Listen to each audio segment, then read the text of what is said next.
called Chunt. Oh yes, Uncle Chunty. Welcome back to my channel. Yes, that is a toy before you. This is my first of hopefully many toy reviews. 2019 is about getting out of my comfort zone and doing something different. This is one of those things I wanted to throw my hat in the ring on. So by all means, please let me know what you think in the comment section below. I've always been a Transformers fan ever since I was a kid, like many of us out there. However, I wasn't much into the triple changer types. For the uninitiated, a triple changer is a toy Cybertronian who can transform into 3 modes. Bots like Astro Train, Blitzwing, Springer, to name a few. There is one that oddly enough struck interest in me, and that is who we're looking at today. The most unpopular, unloved, unappreciated Decepticon triple changer of them all, Octone. Particularly his Titans Return series release. The box description gives us the premise. Using the power of the Titan Masters, the Decepticons rise up to destroy the Autobots. When Decepticon Octone unites with Murk, the results are toxic. With Murk, Decepticon Octone gains the ability to produce corrosive clouds of toxic fumes, capable of wiping out any bot in pursuit. So he farts a lot with Murk, maybe? I don't know. I can relate. The first mode we'll look at is his tanker truck mode. Clearly, it appears to be on the smaller side, yet out of the 2 vehicle modes, it's the strongest looking one. The purple and grey colours I feel represent the G1 callback very nicely. Toys have come a long way over the years, and the detailing in this mode works well. There's enough to complement the truck mode without giving away there's a plane in there amongst it. More on that in a moment. Disappointingly, the wheels don't have the additional paint on the mags, so we're left with an all black plastic. A minor gripe overall, it just would have been a nicer touch. There is a translucent compartment on top of the tanker, which you can hide the Titan Master Murk. I for one completely don't have time for this gimmick. I couldn't care for this tiny transformer that turns into a head. To be honest, I think it's one of the dumbest toy gimmicks Transformers has ever done. Needless to say, I won't be doing much with it after this review. Additionally, there's an extra weapon that can peg into Octone's vehicle modes, which Murk can sit on. Again, I don't care for it, and will stay in the box. Moving on. The other rifle looks the part, however, and is better than a lot of other weapons I've seen bots get, if any. It's just one colour plastic though, but I understand this isn't a high-end item. Let's move on to the plane mode.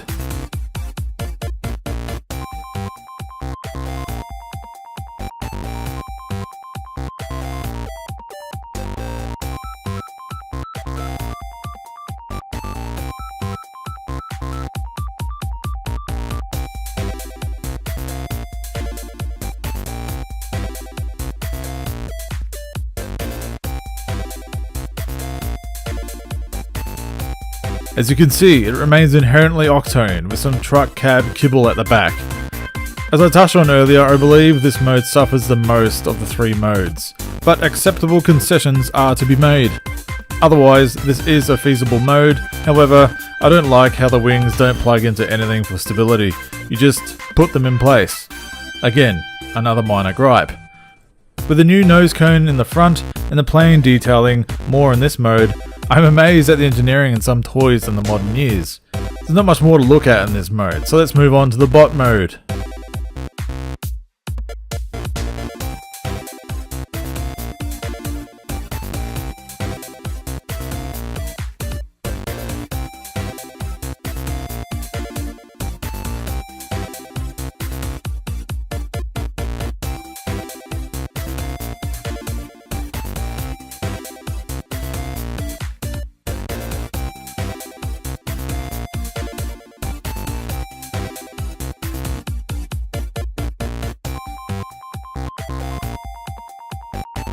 Here we finally have Octone in all his underappreciated glory. His design is incredibly 80s G1, yet modernised, and I'm very much a fan. I prefer to transform this different than the instructions regarding the shoulders. I don't like them pointing up. I'm not going to bother doing it here, so I just tuck them behind the shoulders to give it a more accurate appearance. Looking over the figure, I have to praise the engineering again. This impressive looking figure was hidden within such a narrow carriage, without really sacrificing the robot mode if at all. Overall, Octone has a great range of motion considering all the parts to it. The biggest restriction is the head, but the two purple sidebars can be pushed down to give full rotation for the head. I actually don't mind leaving it up. Both shoulders are able to move relatively freely. Arms have enough movement at the elbow for most poses. Octone surprisingly has a lot of range of movement at the legs and knees. Not much at the feet though, but they're already angled slightly to assist dynamic poses. To compare sizing, I'm bringing another favourite Decepticon, Motormaster of Stunticon Combiner Wars series fame. They're both considered Voyager class, yet it's an obvious difference. I've noticed Motormaster is bigger than other Voyager class figures I have as well. Let's bring in another triple changer from many years ago, Springer from the 2008 Generations line. As you can see, this shows a more comparable sizing, and they appear to go well together even with less than a decade between them. Rounding up this look at Octone, I'd have to say this figure is impressive, and this unpopular Decepticon deserves more time in the spotlight. My rating is... Impressive! If you made it here at the end of the video, thank you for watching my first toy review in years.